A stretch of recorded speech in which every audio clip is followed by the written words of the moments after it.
রাশিয়ার কুরস্ক অঞ্চলে ফের অভিযান চালিয়েছে ইউক্রেন। এতে প্রায় ২০ জন রুশ সেনা নিহত হয়েছে। ড্রোন নিয়ন্ত্রণ কেন্দ্র গুঁড়িয়ে দেওয়ার পাশাপাশি সীমান্ত পেরিয়ে হামলারও দাবি করেছে কিয়েভ।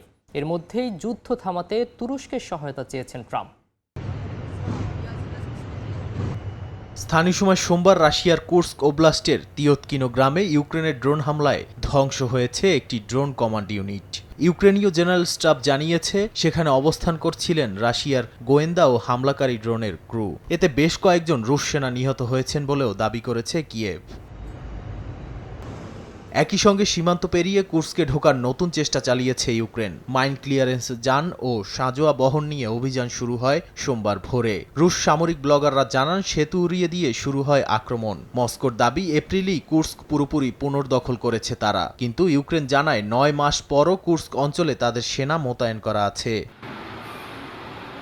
এদিকে রাশিয়ার বিজয় দিবসের আগে মস্কোর আশপাশের অঞ্চলে ইউক্রেনীয় ড্রোন হামলার খবরে বেড়েছে উত্তেজনা। মস্কোর মেয়র জানান পডলস্ক শহরের কাছে 4টি ড্রোন ধ্বংস করা হয়। এতে ব্যাহত হয় বিমানবন্দরের কার্যক্রম।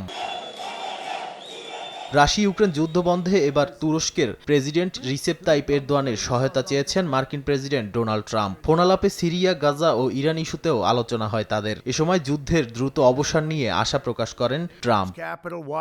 নাদিম মারজান, সময় সংবাদ।